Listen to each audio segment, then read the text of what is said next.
This is a Headgum podcast. No rap. We can discuss, give me your truth, it never fails. Hey, what's going on, y'all? It's your boy, Lil Rel. Right now, you're listening to Keepin It Rel with Young Wayne. That's right. We got a special guest today. This is my big brother from the Chi. You know, honestly, I don't know if he would like me to say this, but I believe he's one of the Chi-Town comedic legends at this point. Mm-hmm. Man, you seen him on everything, stand-up, specials, but his role is Snowfall. This motherfucker, I don't know where he's at. We found him. We don't know where he went. It ain't nobody explain shit. It just ended the season. But no, we got the great Deray Davis in the building, y'all. What's up? What up, man? Yes, sir. Yo, I don't know where I'm at either. Ask the writers. I have no idea. This is why you got to own your own shows, people, so you know where you are.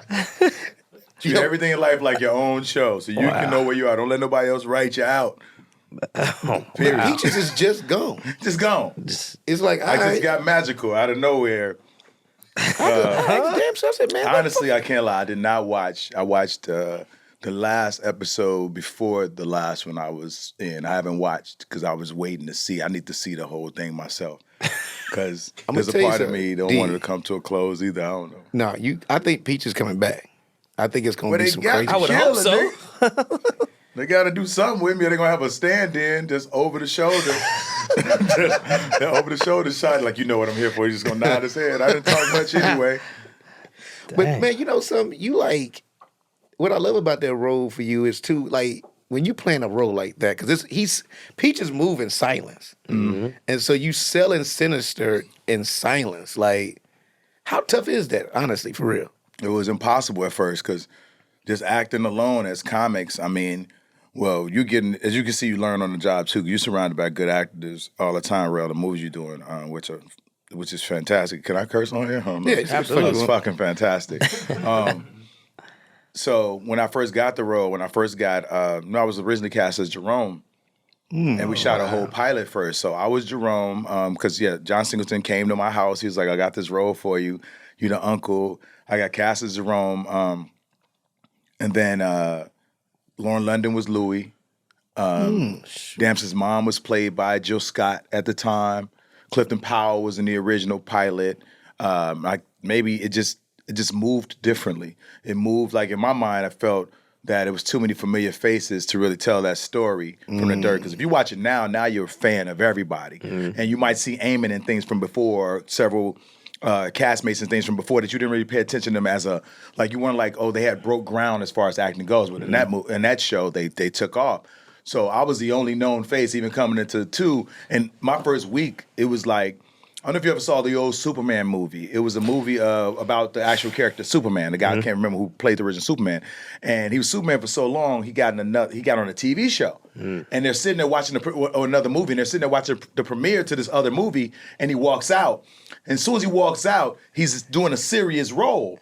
He's doing something serious now. And the people in the audience, true story, they yell out, "Shut up, Superman, you're Superman." And everybody starts laughing, so it pretty much drowned out his whole performance. So he's sitting there, he eventually took his life, the original Superman, literally leapt from a building because he couldn't cross over, and Hollywood wouldn't allow you to do that. So I felt like my first week on there felt like that. Like people waiting on the jokes. I can't take them serious. My first episode, I killed 2 people. You can't do nothing more thugged out than kill 2 people. And people still was like, toy gun, you know what I'm saying? With a water gun, D-Ray, so I had to settle.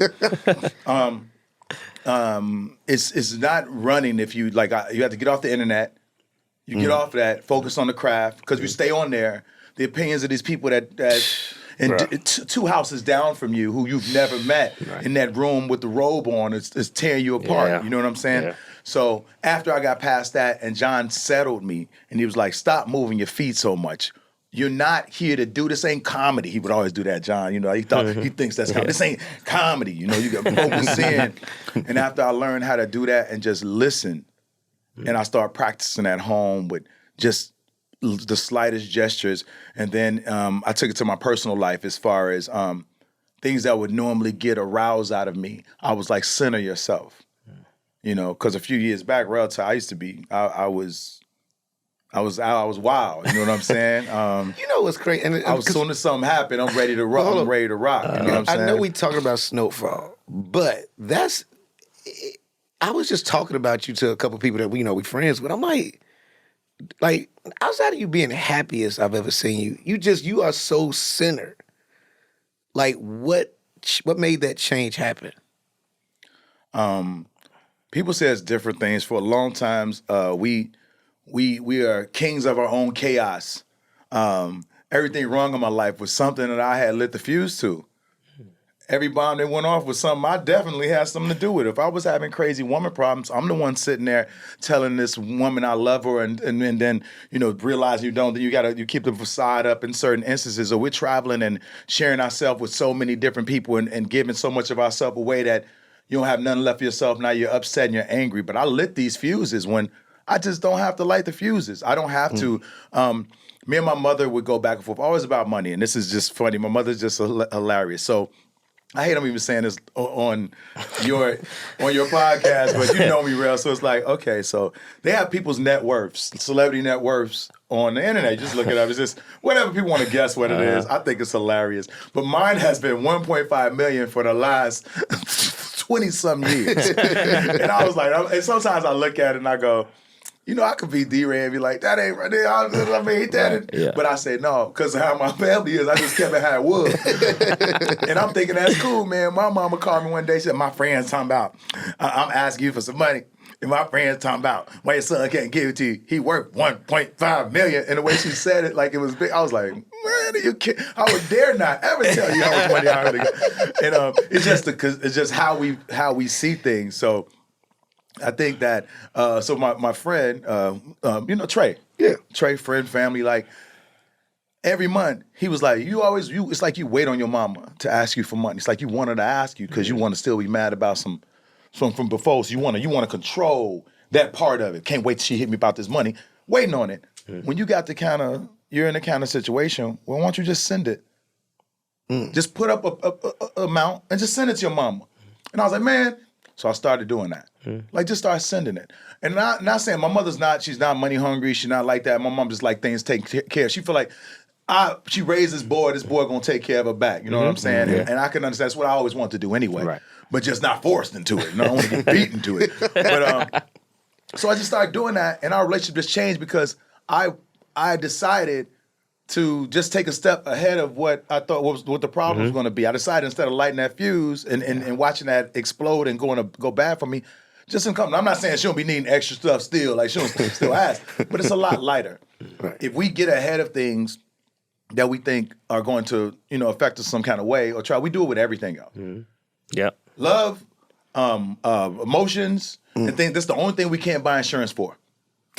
Anything else in the world, you can watch all this farmer's insurance, any insurance, don't nobody say if that girl break your heart, nobody care who right, who wrong when it come down to it. When it come down to if you have a child by a woman, she could be a horrible person. They gonna say you made that decision. Yeah. And they not gonna give you no insurance. Like, oh man, that was you should have pulled out insurance. None of that.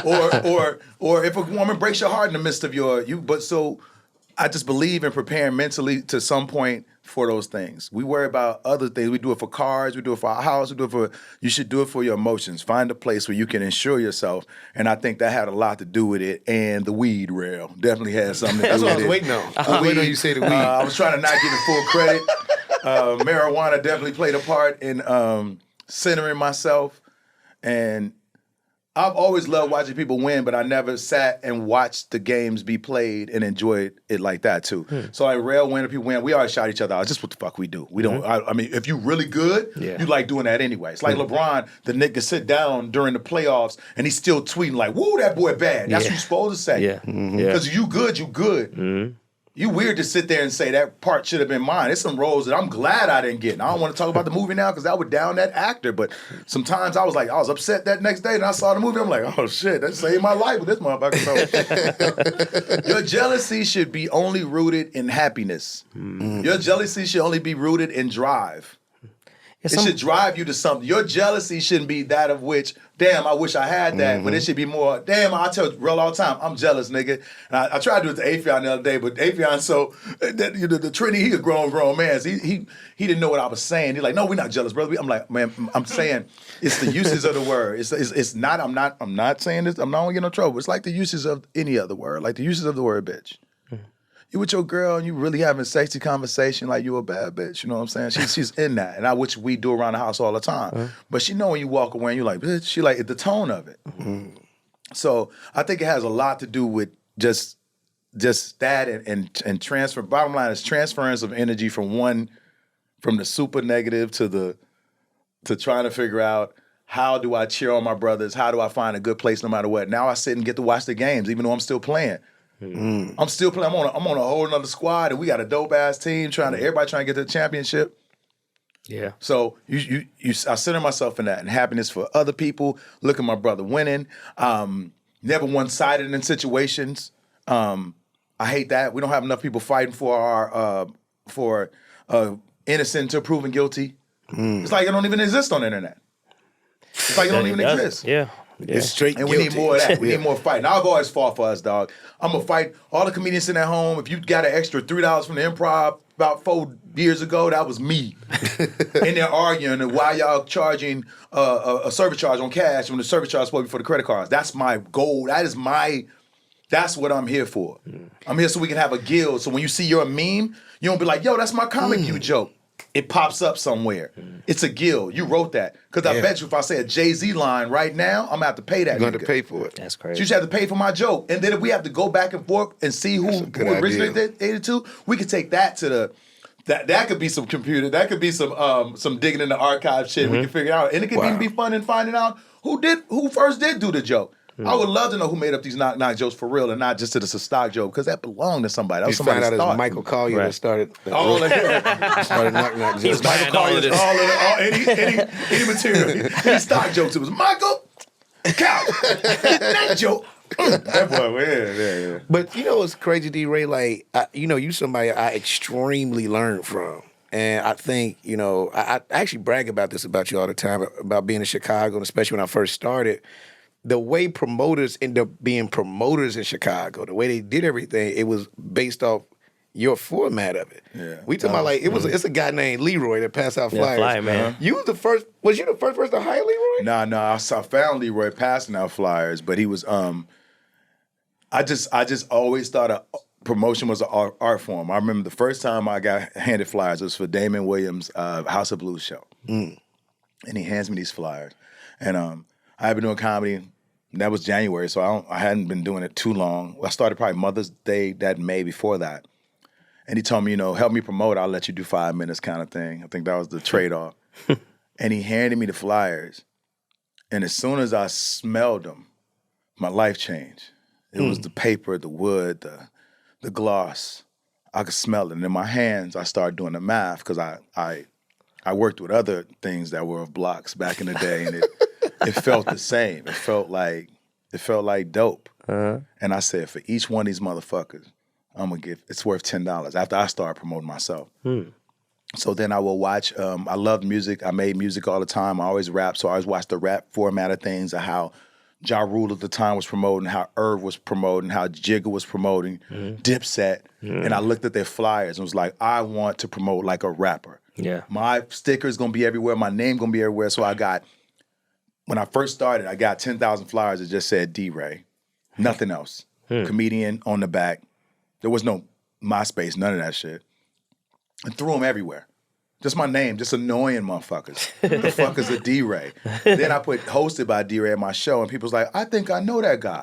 Because they saw the name somewhere else and didn't even realize they saw the name. That's crazy. The best flyer to me is the one on the ground. People get upset about, I throw my flyer on the ground. Me and my friend used to promote me and my friend Larry, and somebody throw it on the ground. But people look down all the time. They want to trip over shit. They going to see it and make sure my name is big.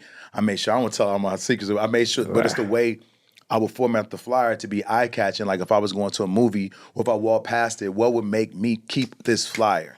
What makes me even want to touch it and see it? So I did extra glossy, double-sided, Then I started doing the ones that fold, and I just wanted. I was close to doing pop outs, the pull outs, but I was like, it costed so much for the time. The cost didn't match doing the P&L in my mind. It just didn't make sense. But promotions was number one. I first went on stage at TNT Comedy Hook, and I remember standing there after my uncle told me don't go or whatever. He's like, he didn't know I knew I was going to be good. Nobody fucking knew. So I come over, he's just standing there, and this guy, when my uncle's standing there, this guy just walks up to me. He's like, wow, this white guy's like, you really want to do this, huh? And I was like, yeah. He was like, I was like, I want to do this for real, like this. And he said, yeah, man, you're good at comedy. And I was like, oh, no. Fuck that. And I pointed at Tassi, who was at the door, taking all the money. I said, I want to do that. I said, that was cool. That was fun. I could do that all day. To this day, I still feel that way about comedy. It's just, even when I try not to brag, I try comedy, I just breathe it. Dog, I breathe this shit all day fucking long. If somebody told me they had something similar to me, I could get rid of that shit in a minute. If we had to go on stage right now, back to back, and everybody got to talk about this table, I know how my mind works is what God did, but he also took away my ability to write that shit down and remember what I just said. But in the moment, if I was to take all my freestyle shit, I know what I'm good at. So that felt comfortable. I felt like just shooting around. But that shit at the door, him taking all the money, giving niggas $50. So, look, so this is the thing about it. Like, when I first started, and the first time I met Deray was at Entis. It's always funny because I can remember the image in my head, like you just talk to this girl, right? And other cops like, oh, it's Deray, he does, he has riddles on Sunday. But you gotta, introduce yourself to him. He gave me a card, told me to call this number.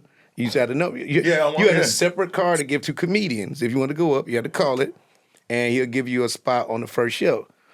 But I just remember thinking like just how cool this nigga was, right? I was like, this dude is cool as fuck. Like, he's at the bar just chilling and shit. And just hand me a card. I was like, okay. And he just looked at me like, you done, nigga? Like, How you still here? Man, I was trying my best to live like a rapper. Self-promotion is such a big deal. Like, you are literally who I learned how to promote from. And I bring it up where, like, I'm talking about in Chicago, nobody was doing it that way. Like, you literally, like, even the way, you had the comedy flyers doing the shit, like it would double gloss, all that. And then everybody started doing that shit. Yeah,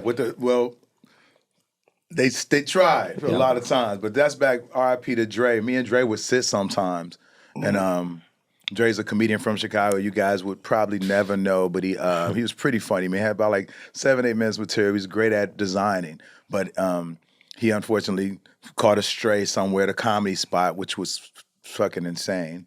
And before we get to this, man, I want to tell you the story about Entis, where we're talking about Entis during that time, right? They told me they were doing comedy at Entis, right? Yep. So listen. So we had Entis. I don't know if I had met you not or whatever. So we had Entis, and I'm dancing, just chilling by the wall. Back when D-Ray used to really groove, dancing by the wall after my set. I look down. It's like 10 bands in a knot like this. And I was like, holy shit. Bend down, get the money, stick it in my pocket. I'm like, oh my God, this is racks. I'm racked up. Dancing about 30 minutes later, I back up and I hit like a wall. I turn around and it's Johnny or Jeff Ford. Jeff is the dad. Yeah. It's Johnny Ford. Who was also 6'8". Oh, man. And he goes, good set. And I was like, oh, thank you. And he goes, now, give my motherfucking money.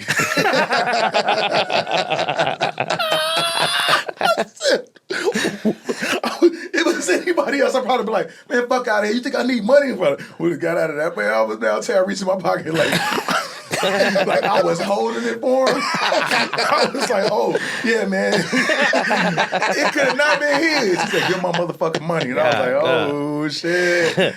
Oh, that's all right. Moving on. That was it, but that was funny. Probably that same night you see me leaning on the bar, right? It was like, damn. Dude, that's I just fucking lost $10,000. So, yeah. Give me my motherfucking money. But I think that I've always loved the challenge of you can't do this. I've always loved it. It's just fun to me. Mm-hmm. It's great to me. From shit that I probably ultimately couldn't do to things that were probably with ease that people didn't know you can do. Mm-hmm. And flies and promotion, I always said I'm gonna book a comedian. When I book that motherfucker, I'm gonna write my name the same size as theirs. So when you go see Earthquake, D-Ray name is on there the same size. It's my show. Mm-hmm. So you're gonna see it in that light. You're gonna see it, you're gonna get, and I controlled it. Mm-hmm. And if you don't control that part of it, you get lost, and that's with everything now, with the movies, with everything else. If you don't get, if it's not, if you don't set a precedence for it, then how would somebody want to give it to you? They're never gonna just give it to you. Right. You're a star, your name, unless you're the only lead in the movie. But when Rel, it looks, because he's done so many now, you see his name, you're like in the single car, you're like, okay. But when you first do it, you're like, after that, you saying and asking for it after your first movie that they thought was. You're like, no, it's right there now. Now you know what it is. So you knew what the flyers would be from then on, from my first year out. That's why I was like, I'm controlling this. It's never going to be like that. See, when I sit and argue with comics about, like I said, comedy is always, it's my first love, but secondary as far as my. But D, let me ask you this real quick. But that's, promotion is one thing, right? It's being able to actually have the show be good too, right? Because somebody got fucking. We know comics as great promoters, but like, you won't want to see this nigga on stage longer than 5 minutes. With you though, and I thought it was always interesting, every fucking week I've never seen nobody freestyle on stage. Like the reason why I like started even doing that shit is because I thought that's what the fucking norm was. Do. Yeah, you know what I mean? You just like literally every fucking week. Yeah, I would get bored with my comedy. If I wrote a joke and I laughed at it and it then continues to make me laugh. Now, of course, I have my skeleton of my jokes. It's like before you throw all the meat on it and everything. But I can still revisit some of my older jokes. So I watch people do that become memes and become skits. And I'm like, oh, that shit's still funny right now. It was that good. But I remember I wanted to be, like I said, an originator of jokes. Jokes I created, people don't even know I created them. But I could fight for them because I know the time I did. And if I ask somebody if they know who did it, they don't know. Your mama got one lady to call her IHOP. I wrote that. It's in kids' books now. That's crazy. At the end of riddles, at the end of TNT, we would go up on stage and snap on each other. Corey Holcomb at the time was a beast. Yeah. He did a style that's now big in rap. And I've seen like, who can I think of? Luda does it. Nicki Minaj does it a lot. He'd do his thing like your mama. He reversed the joke. It's like your mama be outside sucking snowmen's dicks. She's a snow blower. See, it sounds like bars, now, right. but he did that. I had another one. I said, your mama's so stupid. I call her yelling in the envelope. Bitch said she was sending voicemail. That went everywhere. What's name did it on Apollo, and I called the nigga next day. It was my joke. Oh, I thought it was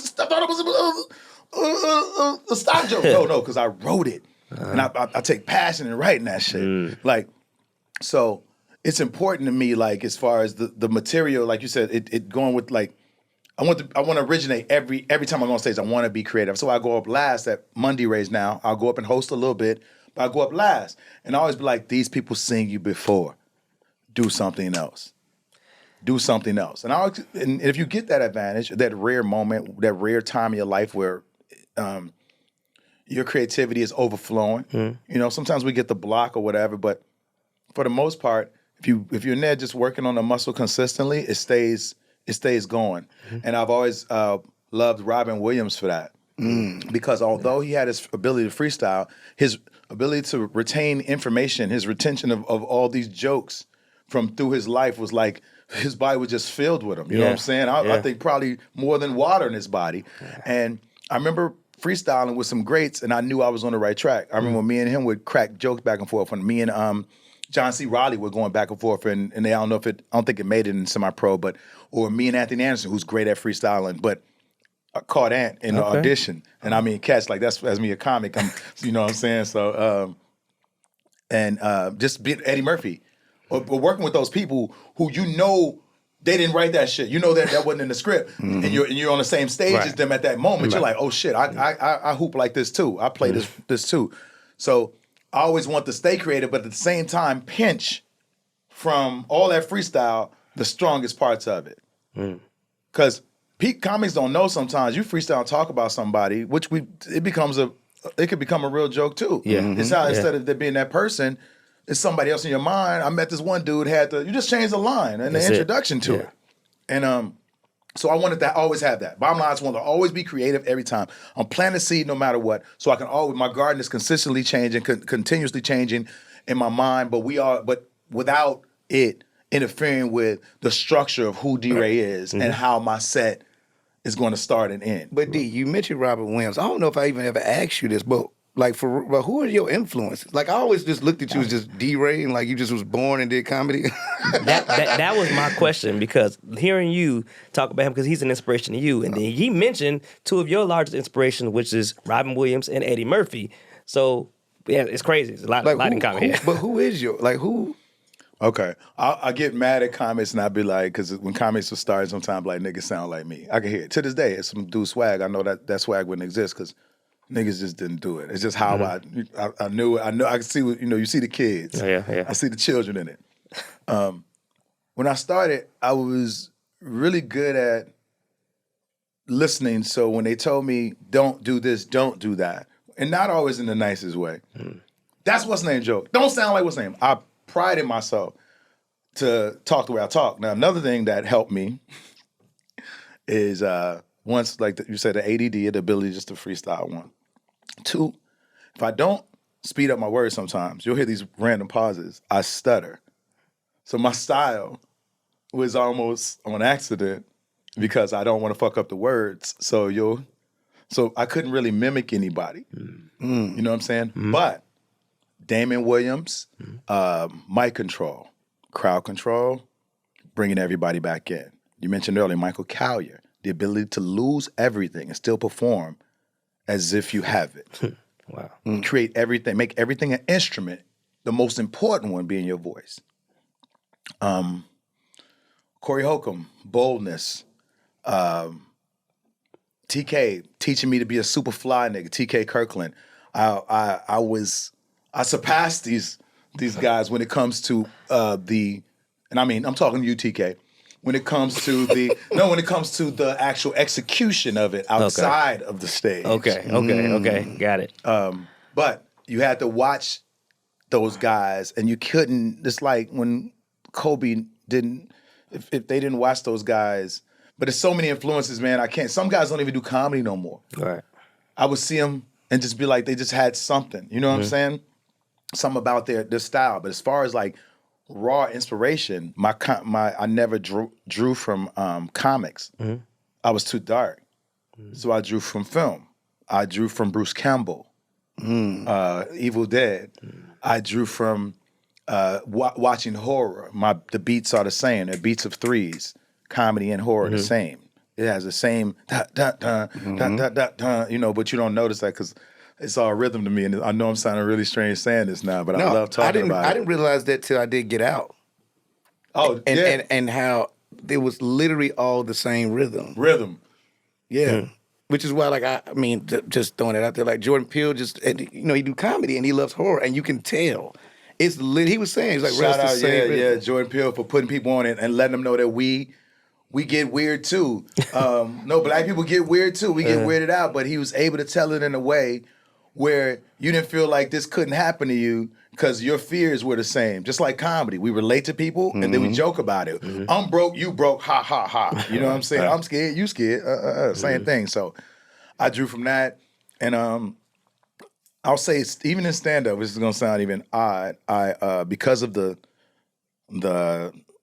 pauses and my ability to finally get out, Christopher Walken would play into my head as far as my comedy goes. And high on the list, Jeff Goldblum. The way to deliver the lines. My favorite thing he's ever said was, he's got fucking hundreds of things. My favorite thing Jeff Goldblum did is, I don't want to mess up which one it was, but it was Jurassic Park. And I think it was Vince Vaughn. And they're on the island. And Vince is like, Jeff Goldblum is yelling out, Sarah! Vince Vaughn goes, Sarah Harding, or something like that. And Jeff goes, how many Sarahs do you think are on this island? And it's just that. So I wanted my sarcasm to always match that. It wasn't mean. It's just, the fuck is you talking about? Like, you think it's 17 Sarahs here? So, and I don't want to leave out, like I said, like you said earlier, like Robin Williams, and just wanting to have that kind of information inside of me with comedy, not just my freestyle, but to have the actual bits to go with it, to have the actual knowledge of as much comedy as I can have, which gets annoying to some people because I'll see somebody do a joke and it could be really an epiphany for them. But I'll be like, no, I'll go into my Call Me Bible that was such and such at this spring right there that said that, and they're like, what? Me and a girl got into it, or me and a dude's mama, or instant influencer's mama. I said, this is my joke, nigga. On this shit. And he's like, don't come for my son. I was like, back then this was past 3 years ago. Bitch, if you don't get your ass right there, you got your mama talking to me, nigga. I beat your stepdaddy up, all that shit. But D-Ray, let me ask you this too, because I think your influence on not just comedy, on just so much. I think about, like, for instance, anybody saw the Kanye documentary that Cootie and them did. I remember when you did the Through the Wire video, like, in a weird, I don't want to say the weird way, but like, Kanye needed you. He needed a stamp, especially from the crib, because he wasn't there yet. You know what I mean? In his mind, he was. Kanye always been there in his mind. I think that I like right place, right time. I can't say that because now with my music, which I'm in love with, people always ask when it's coming out, man. I'm taking my Prince Sade time. But I can say this though, to the people that are asking, this probably is my last year rapping. I'll probably croon after this shit a little bit. The songs I'll be playing them cool, but this is my last year, nigga, rapping. So it got to be before this year's out. I think it was one of those. That's a hard one because I don't like to say I needed nobody realistically. So I don't like to feel like he needed a stamp because people was buzzing, like he was buzzing. And I think that the way it came together was so much accidental purpose, how it happened, that I needed that moment too. Like I piggybacked off that shit too. Like Broke Phi Broke, to this day, people still send me TikToks. I'm figuring how to get my bread from that shit and everything else because I performed at the Grammys. You know what I'm saying? There was no trade-off bigger than me.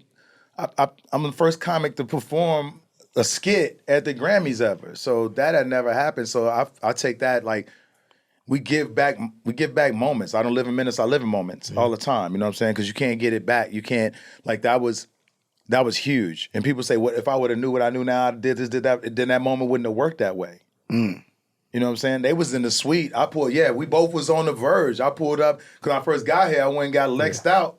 The double Lexus, one hidden somewhere, one I was still acting like a drug dealer out here. So me going to get them was like, oh, D out here, let's just swoop, let's roll. Because they had no idea. And I never did Bernie's voice before. On stage, maybe at the improv, at the Riddles when we mess around. Did Bernie ever approach you about that? He didn't approach me. He just let everybody know that motherfucker wasn't him. And,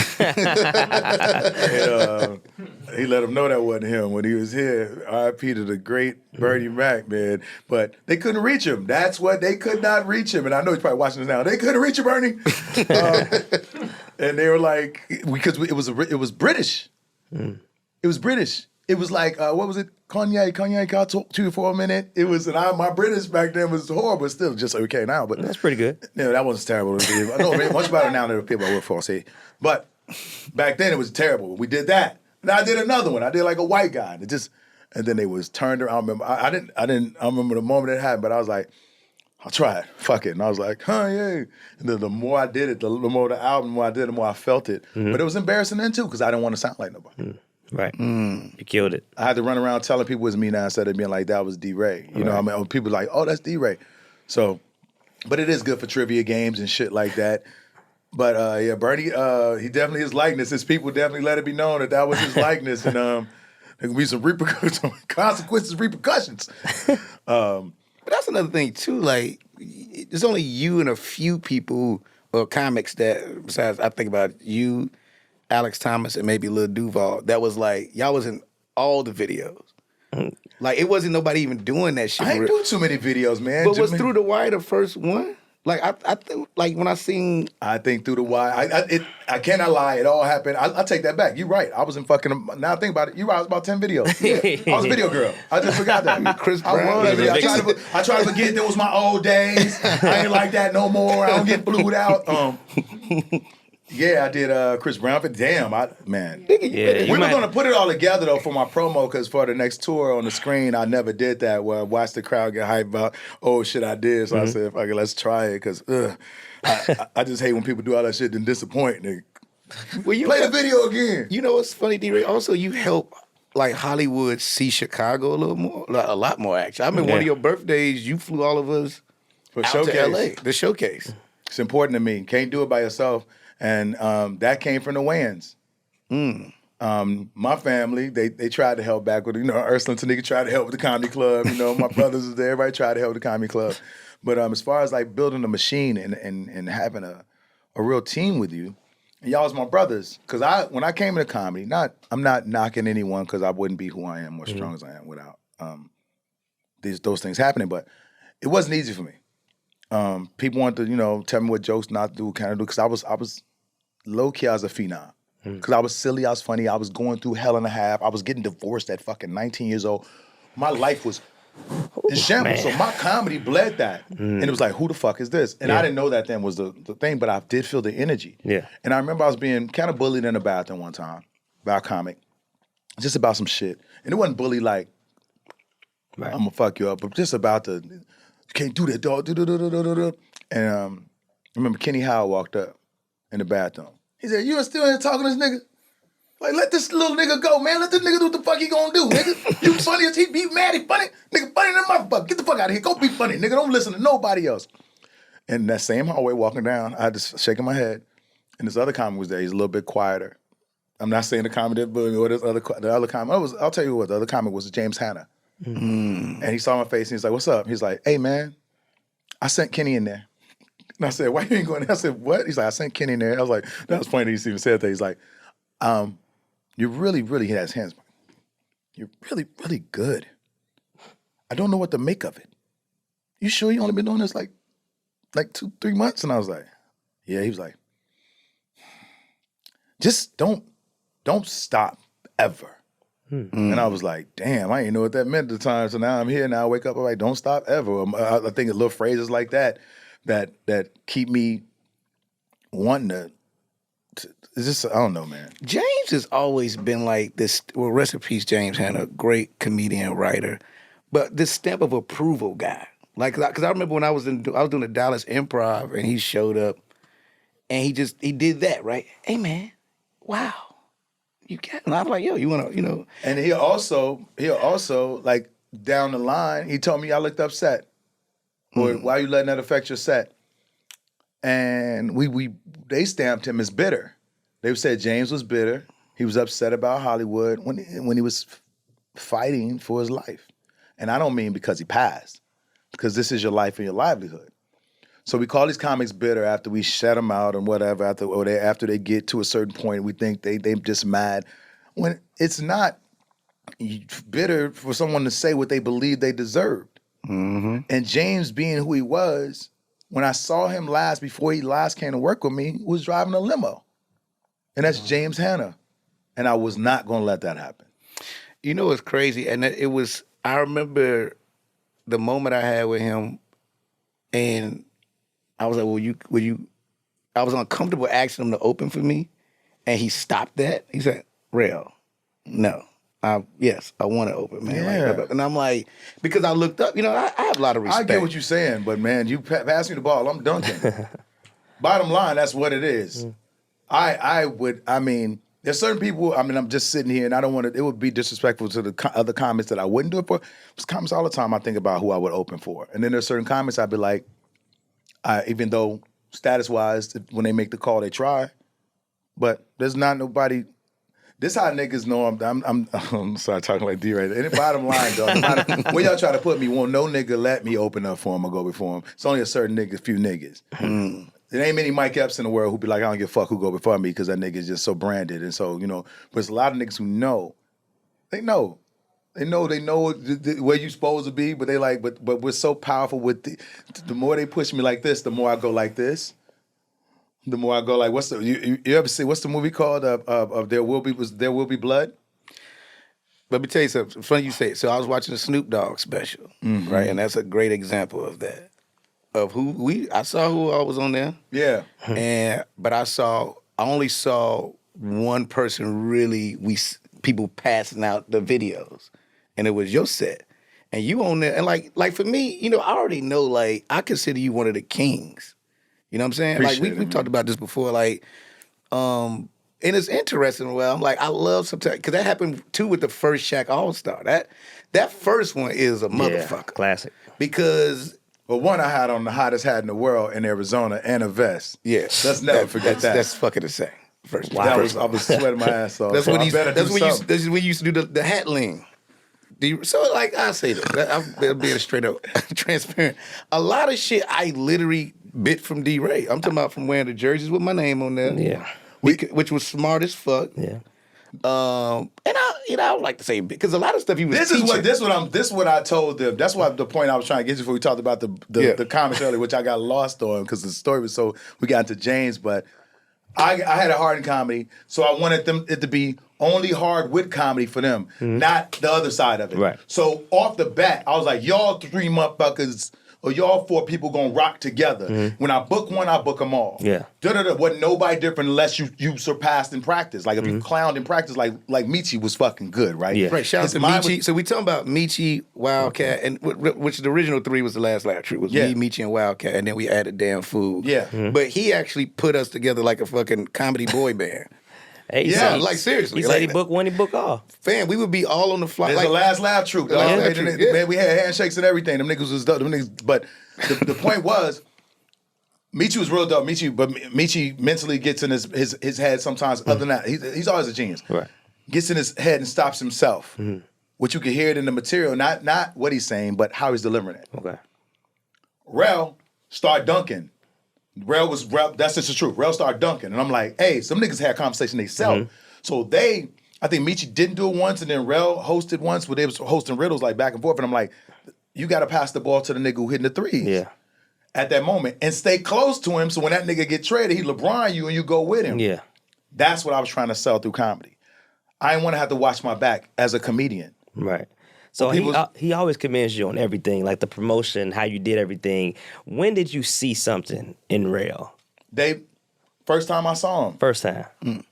First time I saw him, I was like, the nigga, he said, only thing I see that we have similar in my mind, it'd be the same things I see that I have similar in others. So when he said it, I'm like, okay, nigga, but I tilted my hat because of Tony Schofield. So, you know what I'm saying? My hat was tilted because of Tony Schofield hat was tilted. Yeah. And I touched my nose because Tony touched it, but it's cool.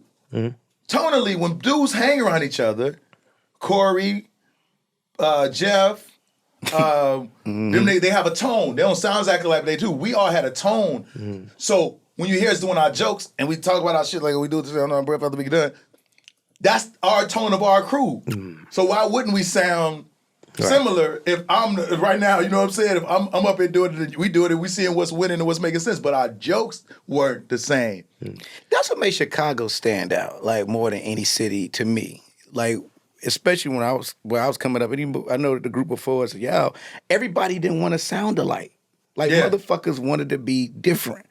And other cities, they tend to like fall into whoever the hot nigga, and they all become that but nigga. everybody can't be a Muhammad. That nigga Muhammad tone, I never heard that in my life. Muhammad is fucking great. Fucking Marlon Mitchell, to this dude, you can hear Marlon in almost anybody's set from Chicago. You're gonna hear it's because that's him talking to you. If you hang out that lounge, you have a drink. You're gonna Eventually. Come on, baby. But that's what I love too. I did a movie. I shot a short.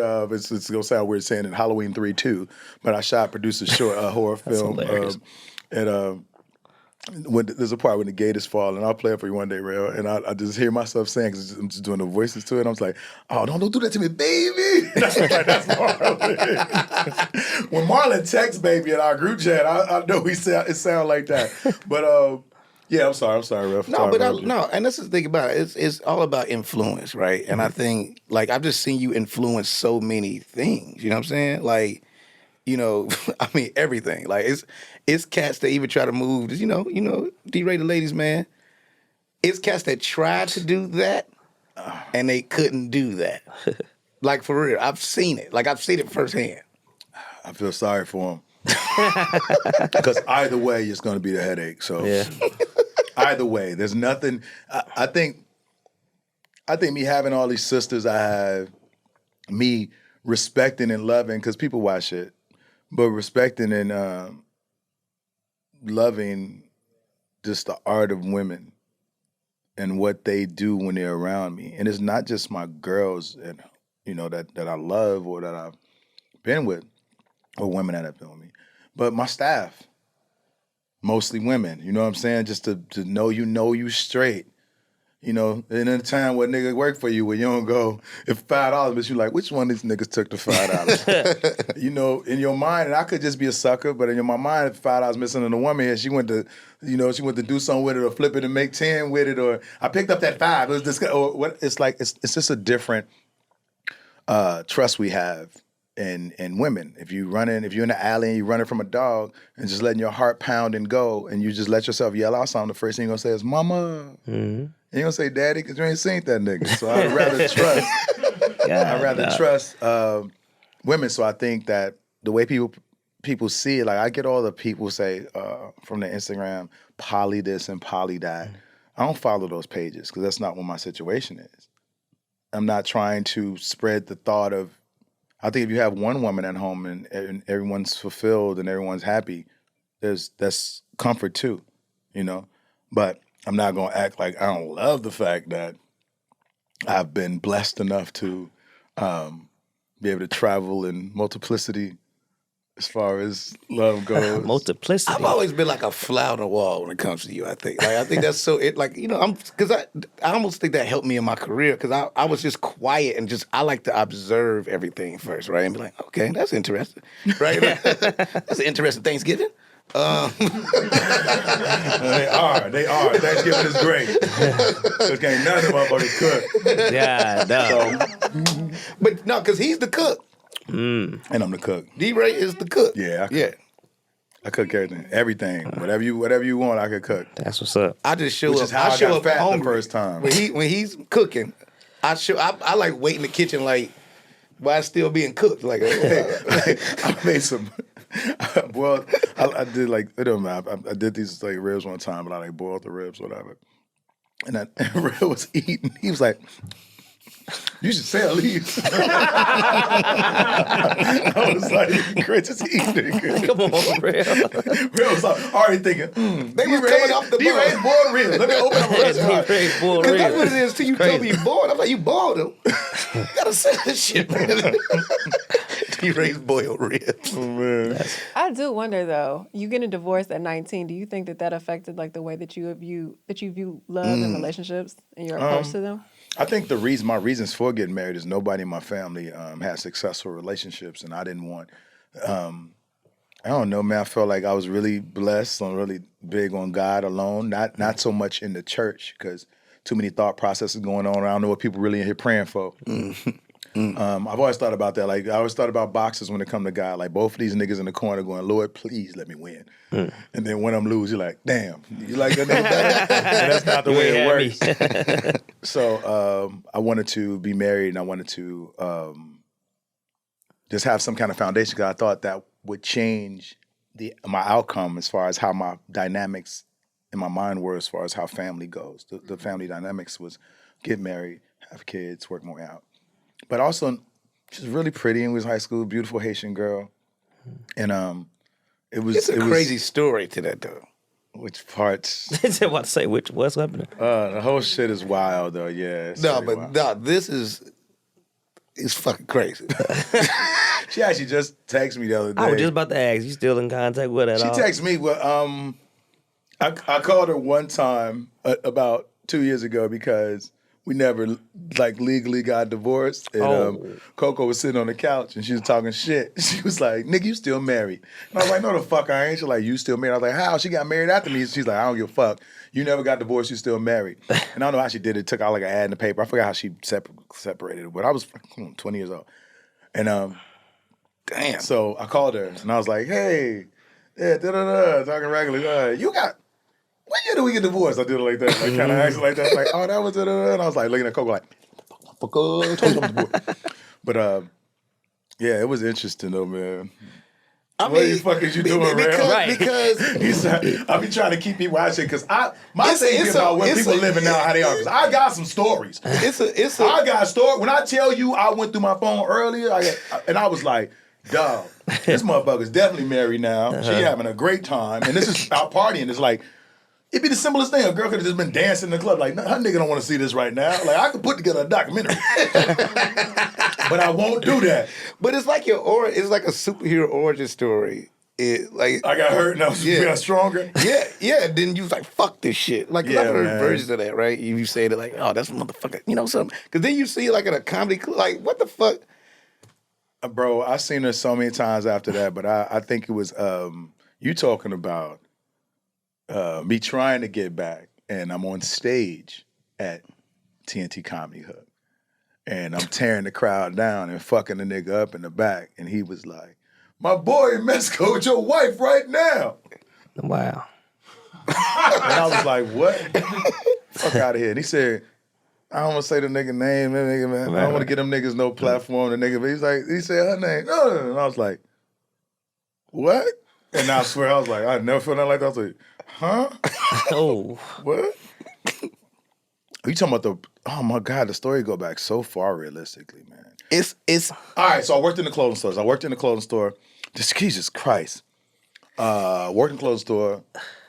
She walks in, and I've been working with her. A guy walks in behind her. He's like, your girl is beautiful. He's an older gentleman. We're like 20. He has to be like maybe close to 30 at the time. I don't remember. I think, easy. And gives her money, $100. I'm getting bread anyway. I don't want the shit. What the fuck is that? He's like, nah, let her, man, don't be like that. Let her get a little something lunch. And I'm like, bullshit. I was like, that motherfucker. End up being years down the line, I was the same guy though when this happened. Wow. So we broke up. I forgot why we were breaking up. Probably me, more than likely. I'm lying. I do remember what happened. I went to see a girl. I got married because I just was like, love, whatever. But there was a girl from before when I was even younger who I was afraid to tell her I had gotten married because I was so young. So me and her talked about getting married. There's another girl who used to work at the mall with us as well. So I had to go kind of break up with her too. So I pull up, and because I was, dabbling, whatever. But I still had not slept with none of those girls, like, while the time I got married. Okay. When I got married, I did. And I went over there. I ain't gonna lie, I probably was gonna try. So I put up to the girl's house, and I'm standing there in this blue pelly coat. It's blue as fucking dope. I got, Said, of course. I got my wife's car that matches my coat, sitting there. A Topaz, a new one, Mercury Topaz. Topaz. And the girl looks at me in the face. It's funny because this girl just called me the other day too, telling me she missed my show in Chicago. Because my face was like, what are you doing here? And I was like, so you told me on the phone. And this like back in the day, I had to tell a motherfucker on the phone. Like I had a big ass cell phone, the big fake one, but I had called her from the phone. So you told me on the phone already. And I said, yeah, so you're married. And I was like, yeah, but let's talk. I just want to talk to you. And she's like, okay, hold on. She goes in the back. This nigga calls my house. Walks to the door. Hello? Yeah, he's right here right now. He has on a blue jacket that's matching your blue. Nigga, when I tell you I almost killed myself to get down them steps. Got in the car, drove to the mall, took that jacket off, threw that motherfucker, bought a whole new jacket and drove home. Pulled up. She's like... She pulled on my coat, like, where's your blue jacket? I was like, blue jacket? What are you talking about? This motherfucker was yellow as hell. That shit cost me $500 to not get caught. That's genius, but, man. Yeah, man, we just had moments like that. And then comedy had a big part of it. I don't know how much we're going to talk about right now because I'm not saving nothing for a book or a novel, nothing, just certain information. It's like, so comedy was happening, and then I forgot about... So she got pregnant. So she's pregnant. I'm nervous, but I'm like, I'm a father, I'm married, I have a baby. And she starts miscarrying. And I'm young, and comedy's on fire for me. I never felt anything like it. And she has the miscarriage on Saturday going into Sunday. Sunday night. TNT Comedy Hub. So I sat with her for a minute as she's in the bed, in the hospital bed, and I looked at her on Sunday, and she was like, you want to go to that show, huh? And I was like, and it was gonna be packed, and people was gonna see me, and I was like, and she was like, I could tell by the way she shook her head, that was it. Dang. And I was like, niggas, you need me? But we was young. I didn't. Emotions was high, and I think I talked about it on stage. That's how free I just was, trying to find a comedy in the moment. Yeah. Well, all right, y'all, I'm single tonight. Ain't gonna happen. I probably went all the way in, not even thinking about this girl becoming a woman. You know, us from kids becoming adults, thinking about a real family, and here you are laying in a hospital bed, and I'm thinking about TNT Comedy Hook and how, and not girls, just wanting to go on stage, want somebody to see this blue jean outfit and get up there and rock it, and Damon at the same time is like, make sure you're gonna be early because I don't know what the lineup gonna be, and I think back then who was gonna pop in there, Bernie would pop in, and yeah, man. So I know that had a lot to do with it. So I don't want to blame her. Like she just was like, but that was funny. That nigga yelled that out in the back of the room, though. Then I got over there. He waited on me too. And then weeks later is when you're talking about is when they came to the show and his foot was on the back of her chair. But D, let me say this. I got so much. This story is crazy. But this is so. We've talked about this before. This is the first time I've heard you take ownership in what you could have did wrong. I remember the first time I heard it, I just thought she was a terrible person. Right? Wow. Because So that must have been past 3 years ago. You make it seem like that's how much I love comedy. That I was willing to do that. And that people nowadays don't argue so much with that tone of it because people have passion and have dreams and have the same thing. So they're like, that's what I would have did. That's what I could feel that. When they like, but for men and me telling this story is different than the compassion we show when a girl's like, yeah, I had to go strip, so my son had to sleep in the car. It's like, she did what she had to do. But if I say, yo, I wouldn't be where I'm at if I wouldn't have took certain steps, and whatever the steps, whether they've been the best or worst, got me here.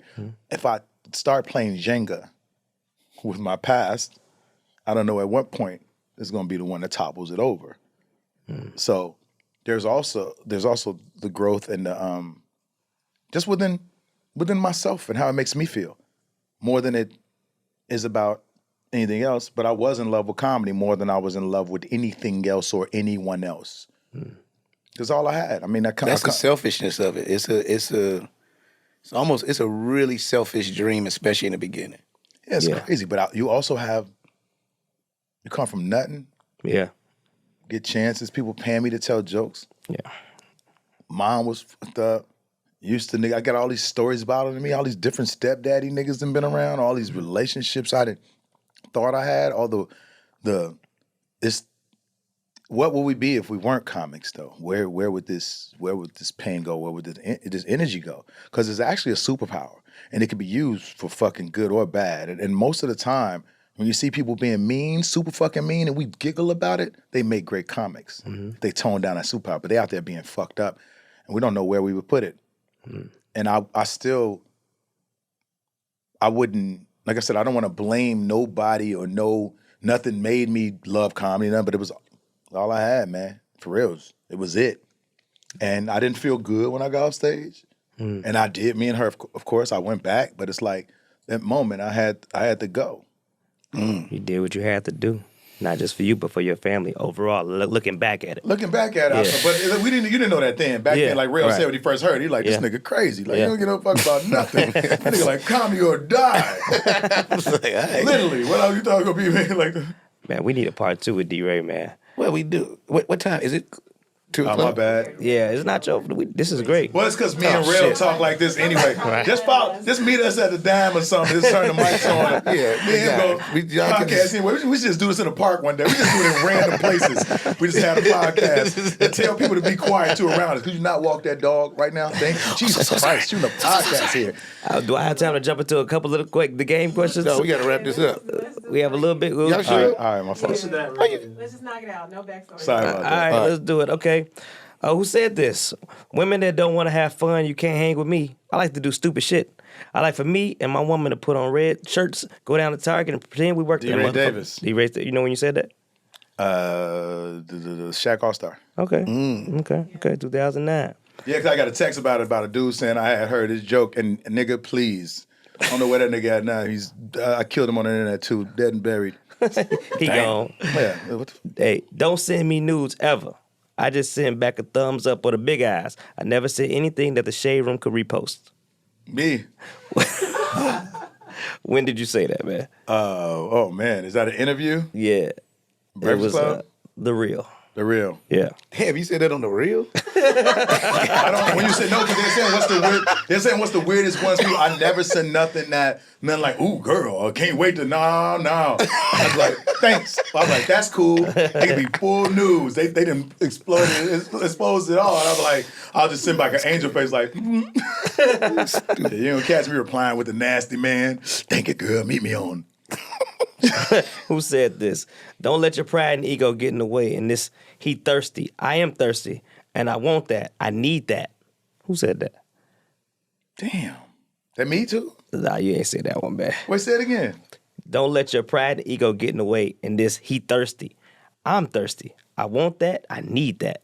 Who would say something like that? That's not you. What wild motherfucker would say that?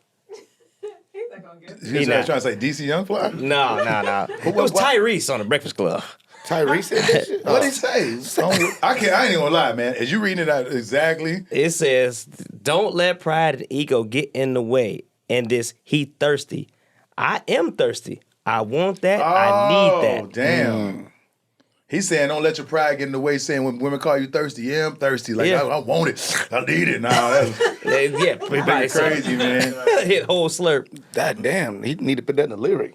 While crying. He probably... Yeah, I ain't never heard that shit. I was like, who the fuck wrote that shit? One more. That's it. That's it. All right, y'all. We gotta get out of here. Thank y'all for tuning in to Keeping It Real with Sorry for talking so Young long. Wayne. No, you good. And shout out to our guest, very special guest, Deray Davis. Brother, thank you for coming through, big bro. This is Next fun. time we're doing all comedy, because this shit got turned into a... Oh, that's what it does, Playboy. Yes, sir. Yes, sir. Welcome to Keeping It Real. Real, keeping it real.